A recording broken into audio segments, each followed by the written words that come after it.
you have an imaginary country here. Okay, there are a few provinces in this country. Okay, and is it possible to have 17 provinces, each one of which borders exactly 3 others? So what's a way to model this using a graph? Okay, so I think you'll have to move at a certain clip. So let me say it. So each region can correspond to a node in the graph, and 2 nodes will be connected if, and only if, in fact, there is a border between the 2. So these 2 nodes are connected because they share a border. And so are these 2 nodes, these 2 nodes, these 2 nodes, these 2 nodes, and so on. So you get the idea. So this is a graph, okay, the way I drew it. This is a graph that corresponds to this setup.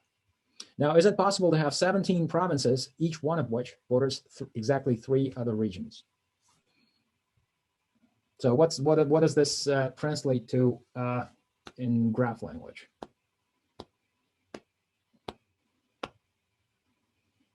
That the degree of each of one of them should be 3? Yes, the degree, so degree of any vertex, so a vertex corresponds to a landmass. So this is just one vertex here, this entire state, this province, whatever, is 3 for any V. Okay, for any V, for any province. And I have 17 of them. So what is the sum of the degrees? Not all vertexes have a degree of 3, though. What do you mean, but not, they don't? Like the 2 on the ends, they only have a degree of 2. Okay, so this, let's erase this. Let's just, how about you come up with an example? This, obviously, I didn't have 17 vertices. I was giving an example. If it's confusing, then, okay. So is it clear what the question is asking? Yeah, so the sum would be 51. Yeah, the sum would be an odd number. It would be something that's not divisible, not even. Okay, but the sum of all degrees, on the other hand, is known to be how much?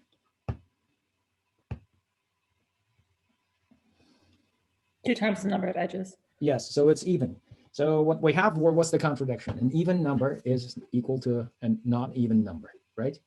So that's a contradiction. There's no way that you can have 17 provinces, each bordering 3 other regions, right?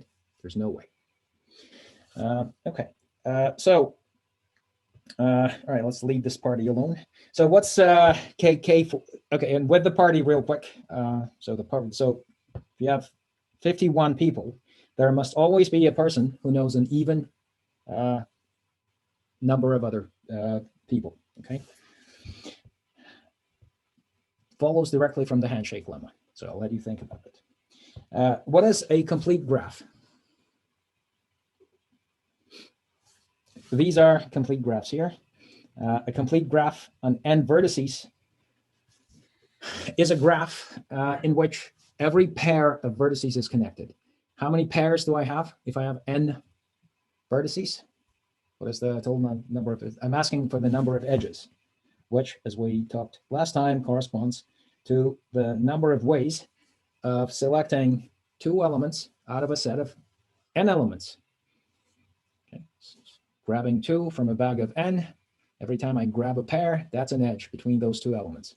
How many different pairs, or what's the number of pairs that you can have from a set of n elements? This many is the number of edges.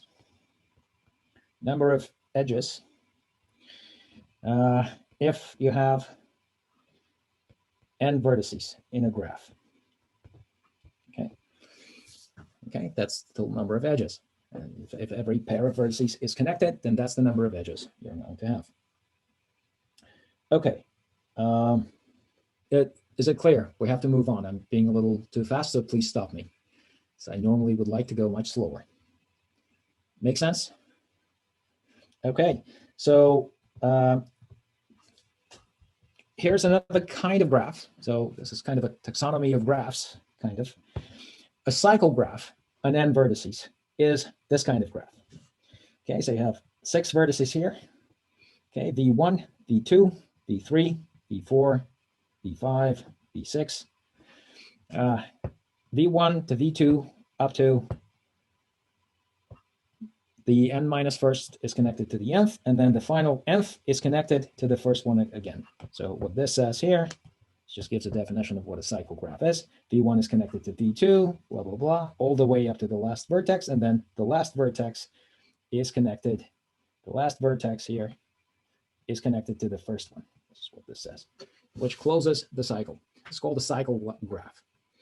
Can we say that in a cycle graph we can have the same number of edges and the same number of vertices? Exactly. You have exactly the same number of edges and the same number of, if it's a cycle graph, that's what happens.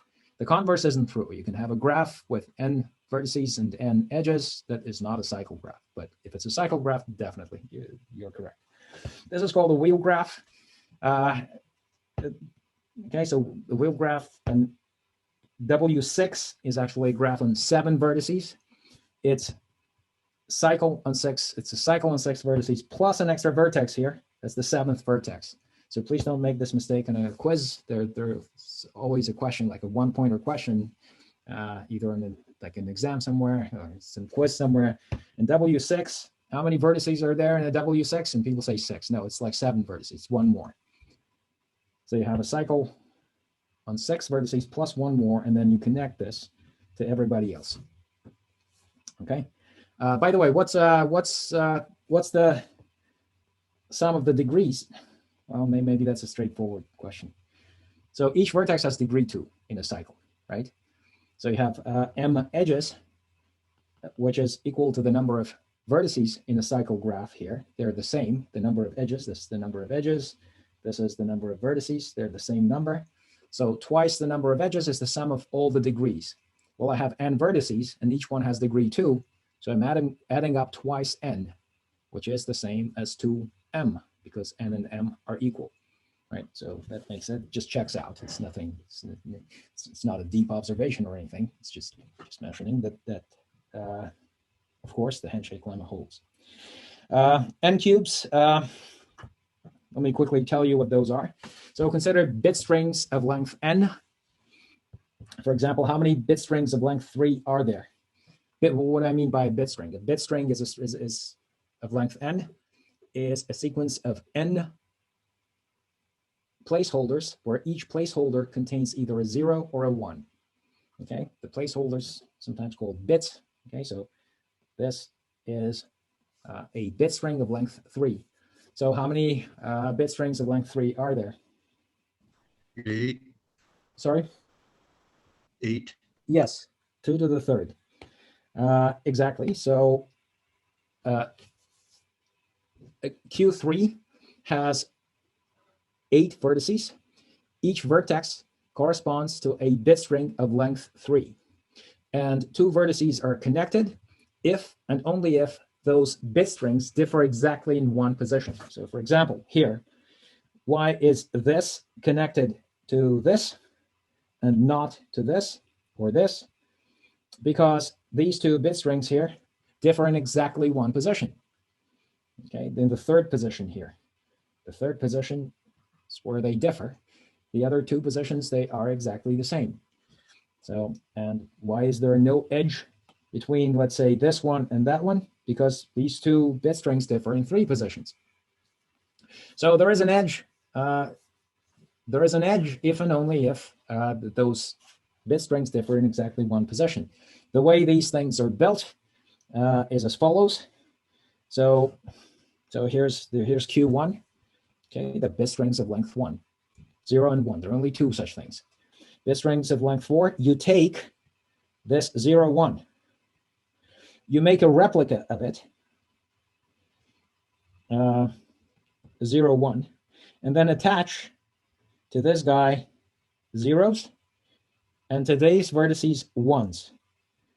And now you have 4 bit strings. You've just doubled the number of bit strings that you had before. How do you double them? You just attach like 1 bit to the start. And now if you connect these, you get a Q2. How do I build a Q3 from Q2? Well, the process is similar. Let me get the Q2 that I have. So this is the Q2 that I have. I have bit strings of length 1. Okay. So I have that many. That's my Q2. I've already built it at a previous step. Now I'm going to go ahead and make a copy of it. So I'm going to copy and paste it. So I have a copy of it. And now I'm going to attach to the very front, to one copy, I'm going to attach zeros everywhere. And to the other copy, I'm going to attach ones everywhere in front.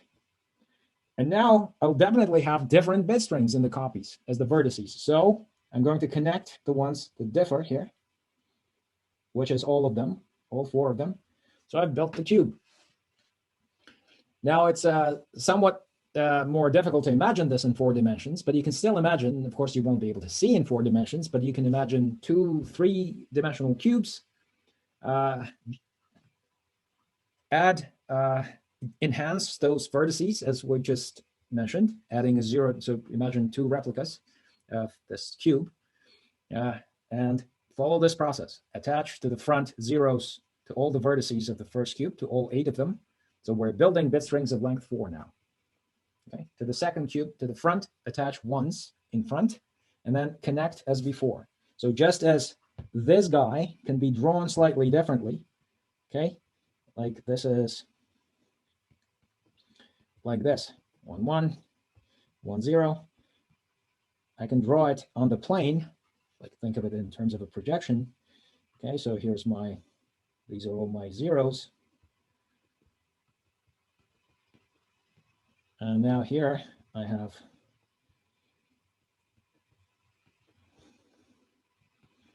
and I'm making these connections. This is the same Q3. What I've drawn here is just a different way of drawing the same cube. This has to we imagined this as a 3-dimensional structure, but we didn't have to. We could draw this on a plane. It says you can think of it as a projection of this 3-dimensional thing on the plane. In the same way, you could certainly see in your mind's eye the 4-dimensional projection into the 3-dimensional space, some kind of structure, if you think about it a little bit. But in 4 dimensions, you cannot see. That's why we have mathematics to imagine a Q22, if it's useful to model something somewhere. Okay, so Q22, it's just mathematically described because we cannot imagine it. Okay, now graph, moving on. Okay, any questions? So please stop me if there are any questions. There's stuff to cover. A graph is bipartite if its vertices can be split into 2 non-intersecting sets of vertices, whose union is the whole set of vertices, in such a way that if there is an edge in this graph, that edge has to be between the vertices of the 2 sets. Now, this is a mouthful. So let me take, I don't know, let me take this graph. Let me take the simplest. Let's start with a simple graph, like a cycle and 4 vertices. Which one is it? This is a cycle and 4 vertices here. My claim is that this is a bipartite graph. And what does that mean? It means that I can assign colors to these vertices in such a way, like in this way. So I'm going to say that, okay, let's number the vertices, V1, V2, V3, V4. I'm going to say that the set of vertices V, which is all of these guys, V1, V2, V3, V4, all of these vertices, I can split this V into 2 non-overlapping sets, V1 and V2. Okay, V1 and V2. V is, okay, so V is going to be union of 2 sets whose intersection is empty. What is there a name for this kind of splitting of a set from the previous? It has a special name, that kind of split. What is it? It's called a partition, right? It's a partition. So here's how I'm going to partition my V. So partition simply means there's no intersection between V1 and V2, and their union exhausts the entire set V. That's all it means, partition. Okay, so well, V1 into V1, I'm going to place the vertices V2 and V4. Okay, and into V2, I'm going to place the vertices V1 and V3. Now, V1 union V2 is the whole set of vertices. and the intersection of those two is empty. Okay, so it's a partition. But what makes this graph bipartite is that there is no edge between the vertices of the same color. There's no edge here, and there is no edge here. If there is an edge, it must be between the vertices of different colors. Notice that I'm not claiming the converse of this. I'm not saying that if the vertices are of different colors, then there is an edge between them. I didn't say this. I'm saying that if there is an edge, then its endpoints are of different colors when the graph is bipartite. Normally, bipartite graphs are drawn this way. Okay, it's just obvious to see. Okay, so then you draw the edges and the edges. So for example, this is a bipartite graph. Okay. Okay, so this is a bipartite graph. If there is an edge, its endpoints are of different colors. If conversely, if two endpoints are of different colors, then there's not necessarily an edge between them. Right? Does that make sense of what I'm saying? Okay. Now, if you do have an edge between every pair of vertices of different colors, then such a graph, well, still a bipartite, such a graph is called a complete bipartite graph. Okay, so this is a complete bipartite graph on 4 plus 3 vertices. It's denoted K, well, let's call it 3, 4. You can say complete bipartite graph on 7 vertices, but it's clearer to say 3, 4.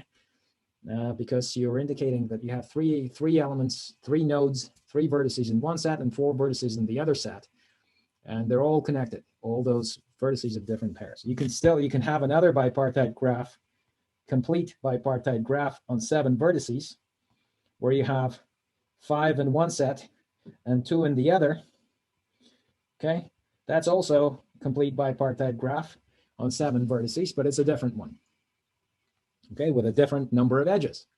Now, can I ask you, so, and in general, if in the red set you have M vertices, and if the blue set you have N vertices, and obviously it's a convention, it's up to you which one you call blue and which one you call red. Okay, in general, can I ask you if you have K, they usually write MN, doesn't matter. Or NM, doesn't matter. The order doesn't matter. How many edges does it have? So is it clear what a complete bipartite graph is? How many edges does it have? And why?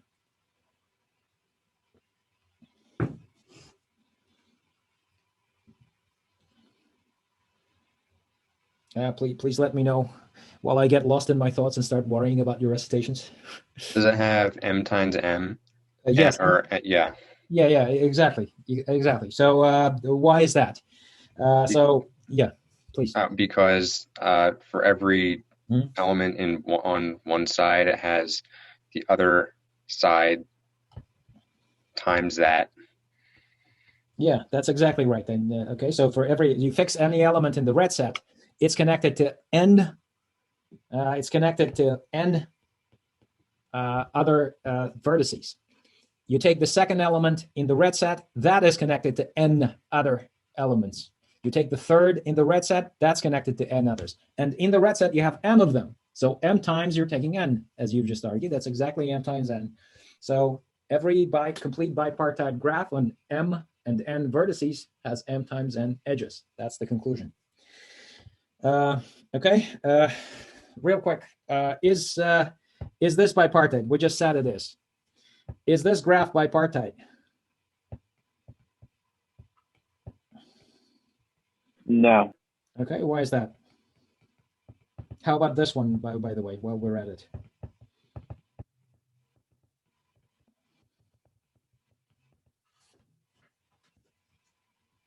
Which one is? Okay, so let's go with this one. That's the simplest one to argue. Is this bipartite? Why is that? Anyone? Can we argue in a sentence or two? Wouldn't it have to have even vertices? Well, yes, that is true. But let's argue that that's true. You're correct. Okay, so why? How do you know? Have you heard this, or like did you know from before, or why did you say this? I mean, I just counted the examples you have there and realized that Okay. only Okay. the odd ones. Okay. Now you're correct. That hunch is correct. The intuition has led you to a correct conclusion. Now let's argue. Actually, let's make an argument. In this case, it's going to be a one-sentence argument. Could be by contradiction. Why is this triangle not a bipartite graph? If you have a triangle, cannot possibly be a bipartite graph. Well, you can see it's not.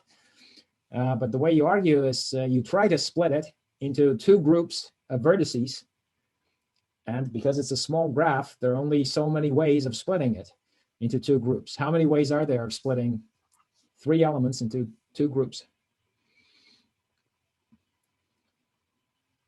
Three choose. Now, I know that the answer for three is just, you can count, it's obvious, but in general, three choose one or three choose two, it's just three ways. Okay, one set, another set. One set, another set. One set, another set. And there are no other ways of splitting three elements into two groups, partitioning it into two groups. No other ways.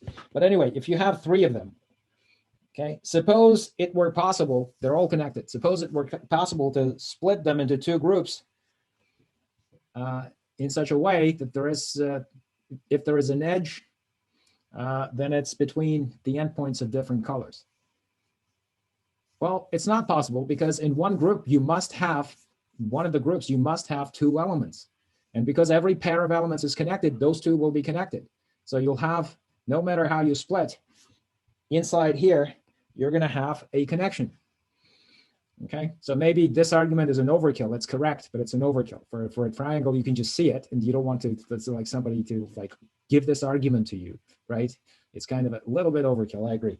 So, but anyway, if you don't have any doubts that a triangle is not a bipartite graph, then we can reason why this is not bipartite, and this is bipartite.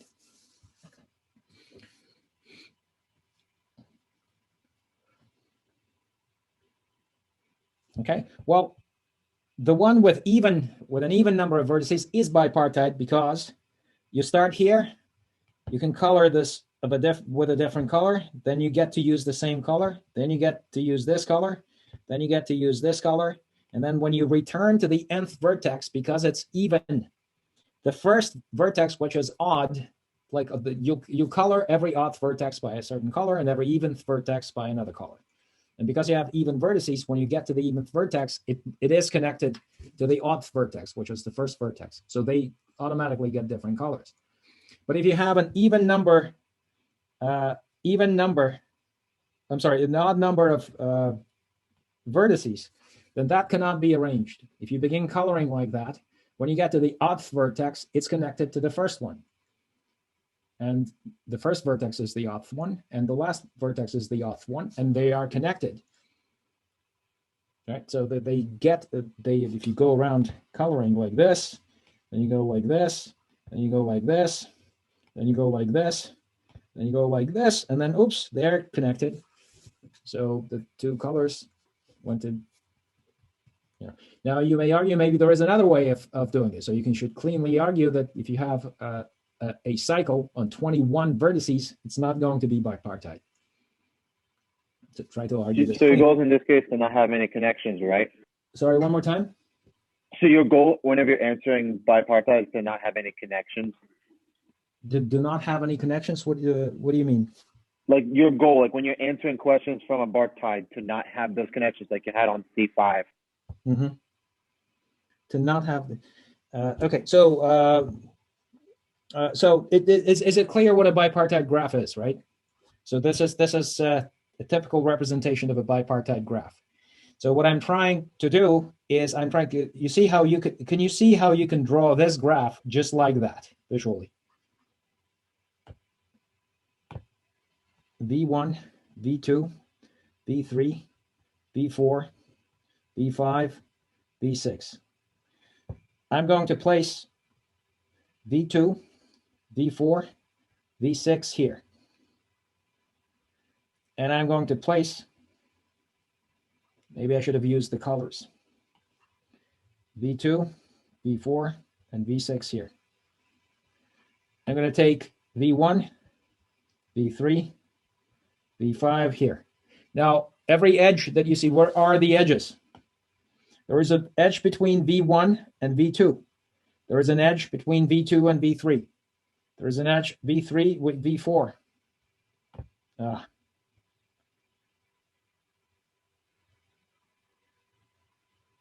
You see this? There are no edges in between those sets, the blue set and the red set. So every bipartite graph, now it's a matter of drawing, of course. This is like the standard way. You see, that's just the easiest to see, maybe, because it's just you see two sets, and if there are connections, they're in between here, and there are no connections inside the sets. So it's easier to see just for a human being. But and then these graphs, the cycle graph can be drawn this way. Right. I mean, I understand. Like this doesn't really answer the question, but I simply just didn't quite understand the question. Like, does it address the? So does it answer it in any way? Because I didn't get I simply didn't understand the question. Can you help me a little bit more? No, I was just asking you about the bipartite, and that's it. And you already explained it.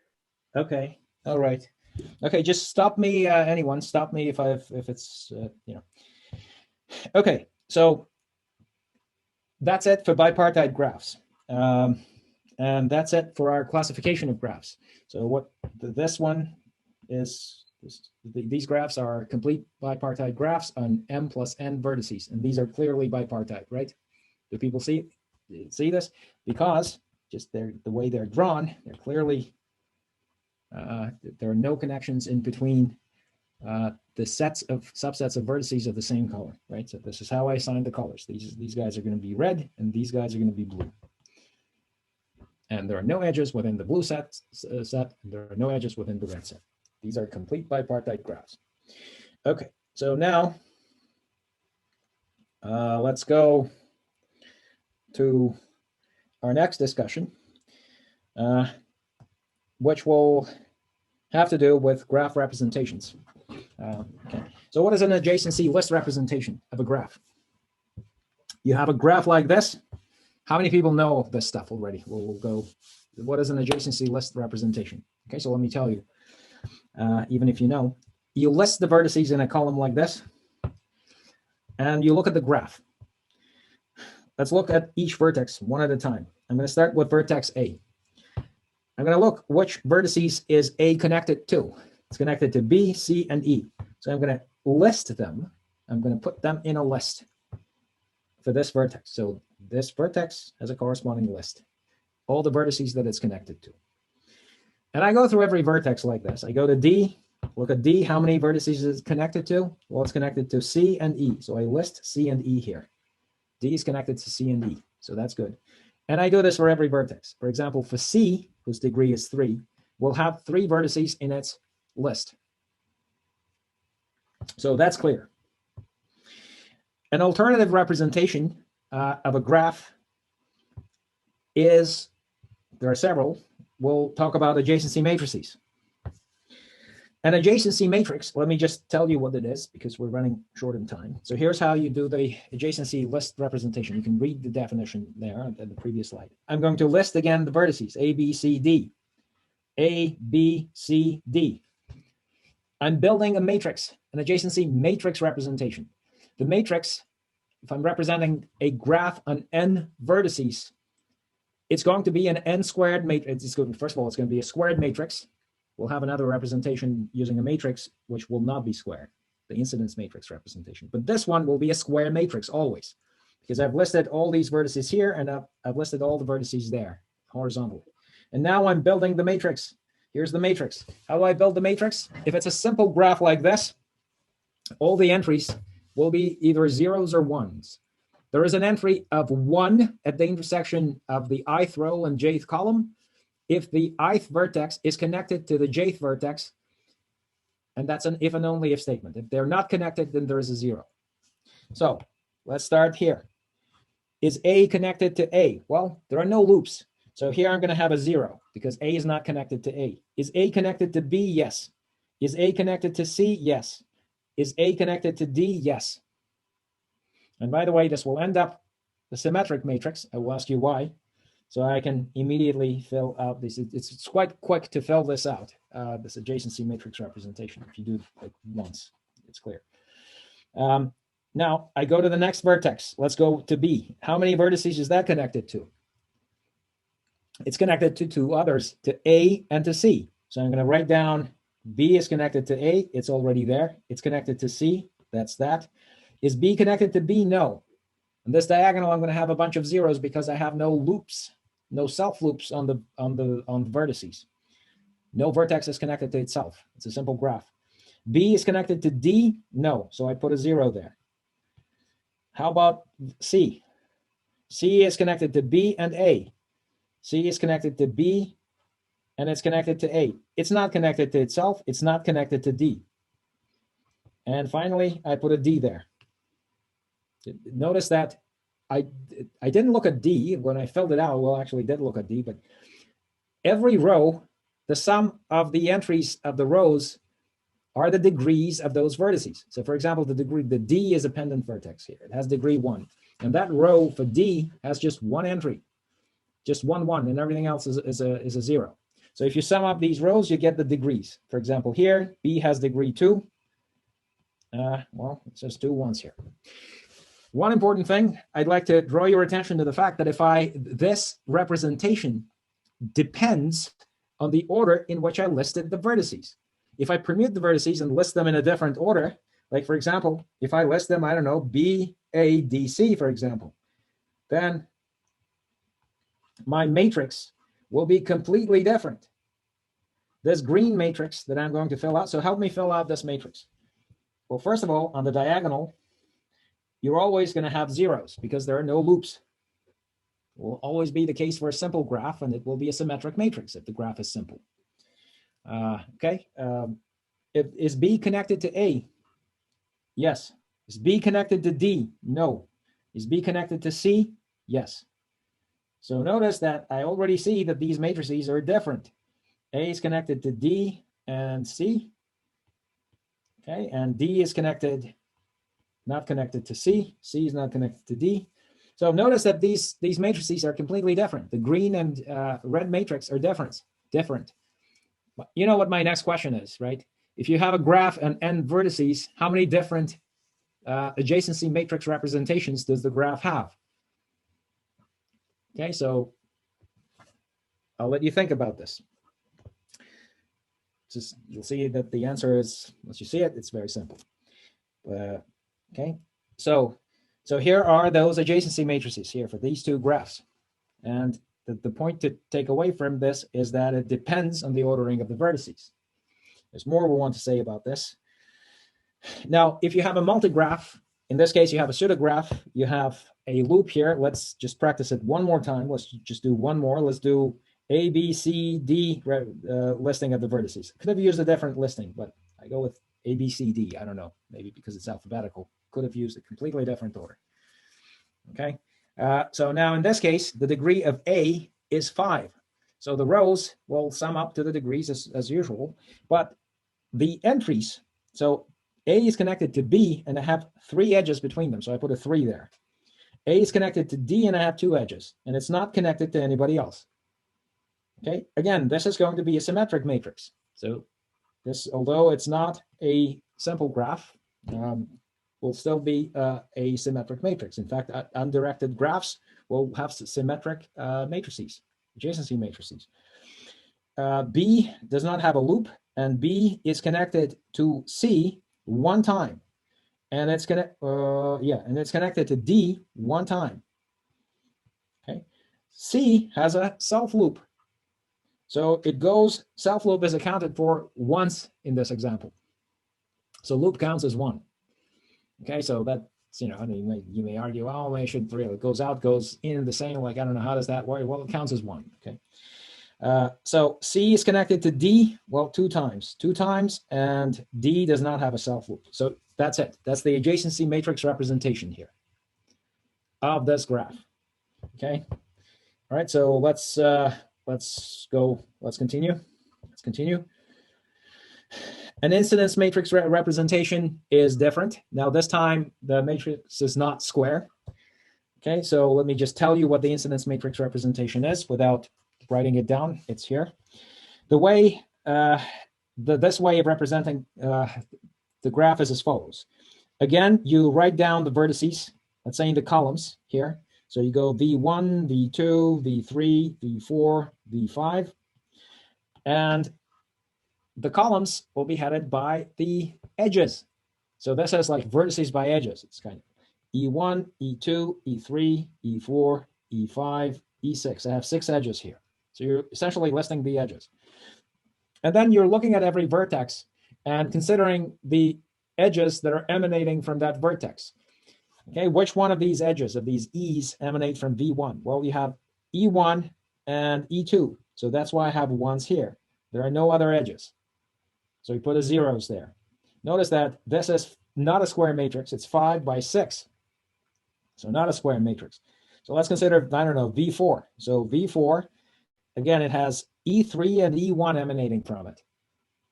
Okay, so E1, E3, just this guy and that guy. Everything else is a 0. And so on. So I think it's clear, this representation, right? So again, it's a matrix. Okay. Now, which representation to use completely depends on the problem at hand. And that's a whole separate discussion. Well, it depends on the algorithm. It depends on what you know, what you want from the graph. Depends on what problem you're solving with this graph. Because some algorithms will work with some representations, others with others better. Okay.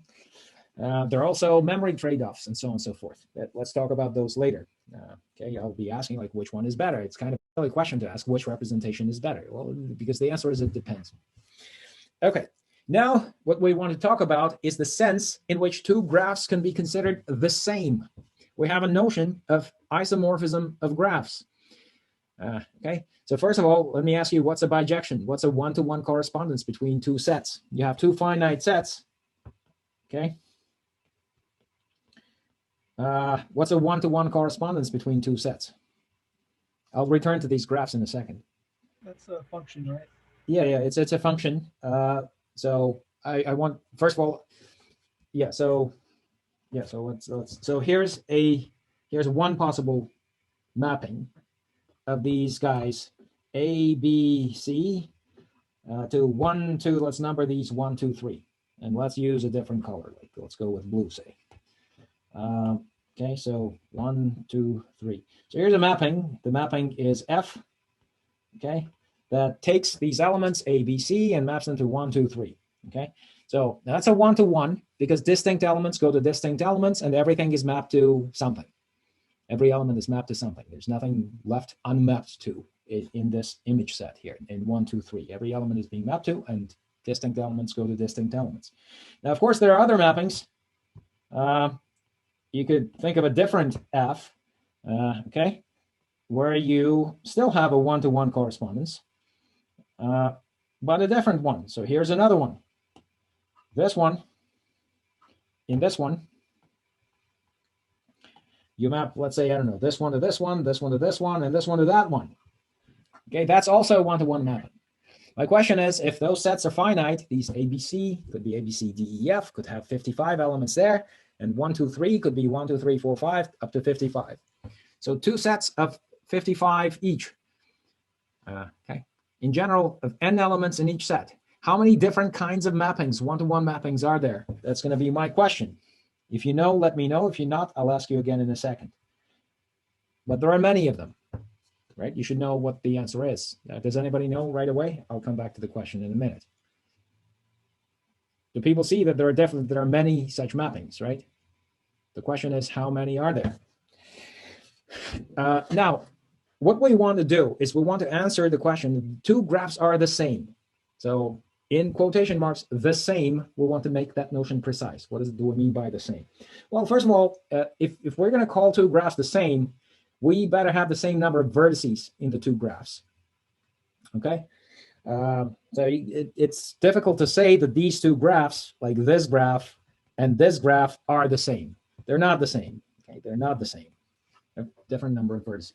So they better have the same number of vertices. It's also difficult for us to say that these two graphs are the same, because somehow in the first graph, no. Yes. The degree of each vertex is not the same. Yes. So it's kind of like we're still being very fuzzy. We'll give it the precise definition in a second.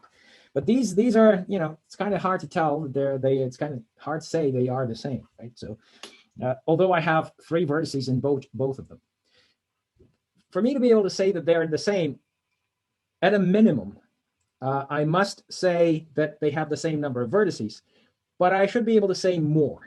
And that more is captured by the definition of isomorphism of graphs. And I'll define this in a second. But loosely, what we want to do is we want to map the vertices of one graph to the vertices of the other graph in such a way that the neighborhood relationship is preserved. That means that if 2 vertices are neighbors in the first graph, so I'm building a one-to-one correspondence between G and H. So let's say this may be a graph G and this may be a graph H. And the question is, are they isomorphic somehow? By the way, if you look at these graphs, okay, it's kind of hard to tell whether they are this. I mean, they all have the same number of vertices. You can just simply count them and ensure that that's the case. But the question is, if I build this kind of one-to-one correspondence between the vertices like that, what I want to do is, if 2 vertices are neighbors here, they must be neighbors there. So for example, suppose that I mapped V1 to U1 here and V2 to U2. If V1 and V2 were neighbors in G, they must be neighbors in H. I cannot, although such one-to-one correspondence exists between the vertices, I cannot call the graphs isomorphic if there is, like, for example, the following will not be an isomorphism. V1 maps to U1 and V2 maps to, like, this vertex here. Call this one now U2. Why will it not be an isomorphism? Help me out, given what I said. And I know that because in the second graph, they're not neighbors anymore. Yes, yeah, because V1 maps to here, V1 maps to here, V2 maps to this U2 here, and those are not neighbors. Well, they V1 and V2 were neighbors there. So what I want to do is, if the graphs are isomorphic, I want to find such a mapping between the vertices. First of all, that mapping is going to be a one-to-one. But more must be true. It must be true that if 2 vertices are neighbors in the first graph, then they will be neighbors in the second graph. And conversely, if they're not neighbors in the first graph, they will not be neighbors in the other graph. Okay, so now let's see whether these 2, let me erase everything here. Let's forget about these guys. So we're going, I mean, the definition itself is on the next slide, or one of these slides here, so you can read it. But from what I said, is it clear what I just said? So let's see. Now, if these 2 graphs, now my claim is that these 2 graphs are isomorphic. Now, if I simply write down this kind of mapping, let's go with, like, let me simply number these vertices here like this: U1, U2, U3, U4, U5. I can give you a one-to-one mapping, but this will not be an isomorphism. And can you tell me why, please? So you have U1, U2, U3, U4, U5. And here are my V1, V2, V3, V4, and V5. If I map them like this, it's a one-to-one mapping. Distinct elements map to distinct elements. And everything is being mapped to. I have the same number of vertices. I can build this kind of mapping. And again, that question of how many possible mappings are like that, that's coming. But for now, well, this is one mapping. But this is not an isomorphism. Why is it not an isomorphism, given the definition I gave? Because U1 in the star, let's say, graph, is a neighbor with U3 and U4. But on the other graph, on the second graph, V1,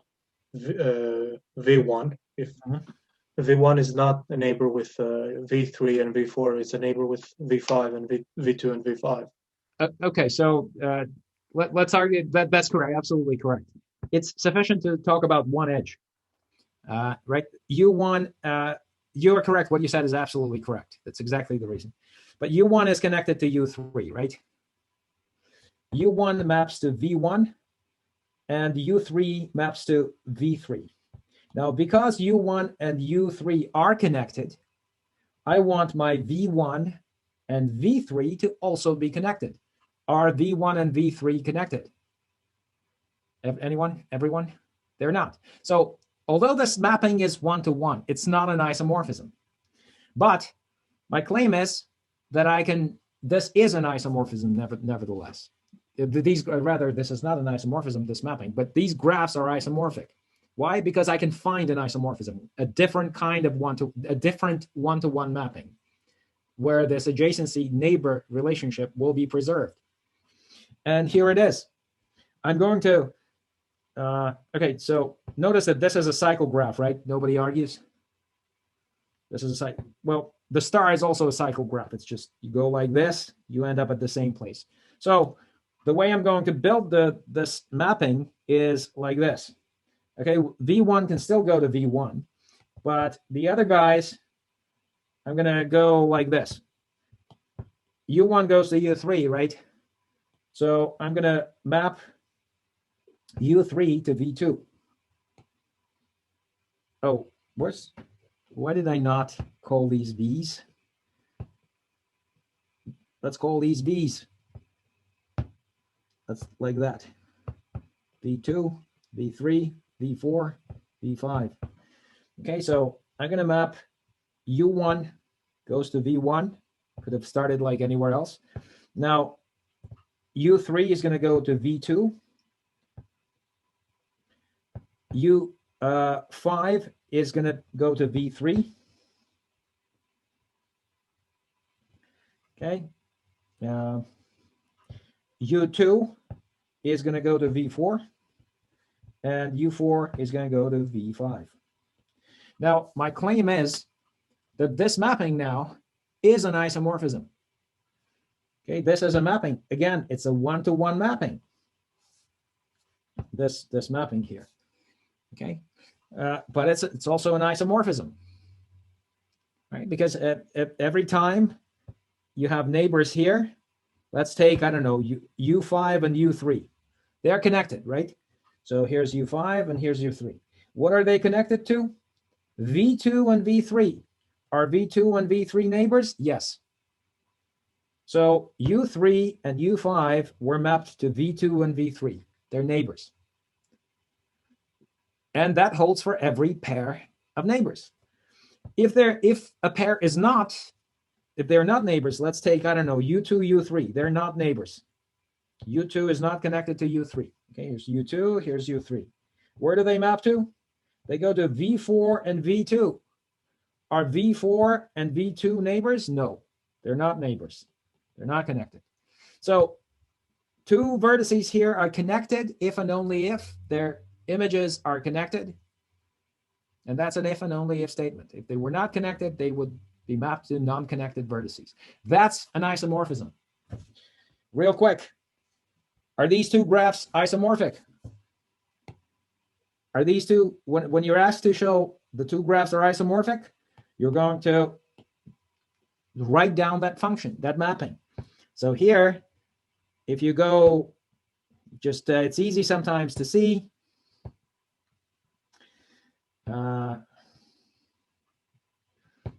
Okay, redraw the graph like this. Redraw the graph like this. And you see that they're exactly the same. Okay, I'm just redrawing the blue. This is the blue graph, okay? So you get the idea. So just all I did is just reposition those vertices on the plane somehow and just twisted it. And you get exactly, you see that the graphs are exactly the same. Of course, you can see this, but on the quiz, you write down the correspondence. What's the correspondence? What's the function f that takes, what's the mapping? It's on the next slide. So these slides have all the answers, right? So here's the mapping itself. Okay, here's the mapping. it's even color coded. So, the vertices, this is a way of writing down the function. Why not using color? So it's just the same thing as just writing down with symbols. W corresponds to A, C corresponds to Z, Y to B, and X to D. Yeah, where did it come from? Well, you thought about something like that. And then you X to D, Y to B, W to A, Z to C, that's the correspondence. And you write it down on a piece of paper. And that's it. So all the answers are there. Are these two graphs isomorphic? Yes.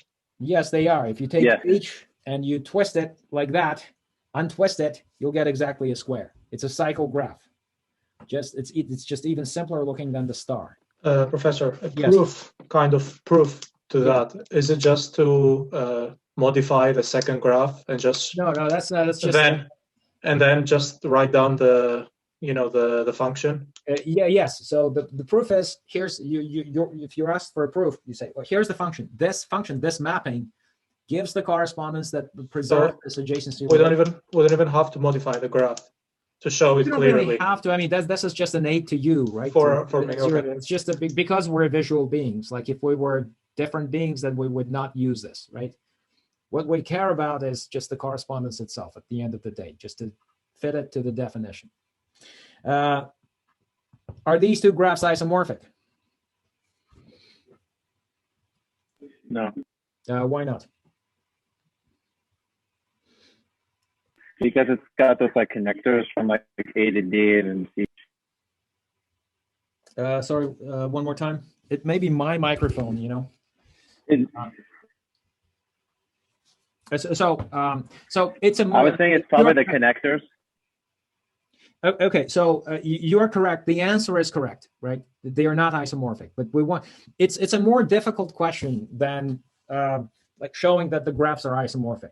If they are isomorphic and you write down that function, it's just clear cut that this is it. This function, this mapping just takes neighbors to neighbors and non-neighbors to non-neighbors. The graphs are isomorphic. The graphs are not isomorphic. Well, how do you know? I couldn't find a mapping, therefore it doesn't exist is not a proof, right? So somehow we have to argue that the mapping does not exist. There are several ways to see this. Suppose these graphs are isomorphic. The easiest one is to consider the pendant vertex, but I'm going to give a slightly more complicated one, and that will make the pendant vertex like a cinch to see. Consider this vertex that has 1, 2, 3, 4 neighbors, right? It must be mapped to some vertex, right? If With the same number of degrees. That's the point that I'm trying to make. That there must be a vertex with the same degrees, otherwise the neighbor relationship will not be preserved. Okay, if I map it to some vertex, and this is neighbors with this, and that guy doesn't even have enough neighbors, that the neighborhood relationship is not preserved. So the trick is to notice that this guy has degree 4, and there is no vertex of degree 4 there. Therefore, it cannot possibly find the mapping. That's an isomorphism. Same thing goes with like the pendant vertex. It's even easier. Okay, consider any vertex here. There is no vertex that just has one neighbor. And some vertex has to be mapped to this pendant vertex, right? And that some vertex has at least 2 neighbors, and this one has just has 1.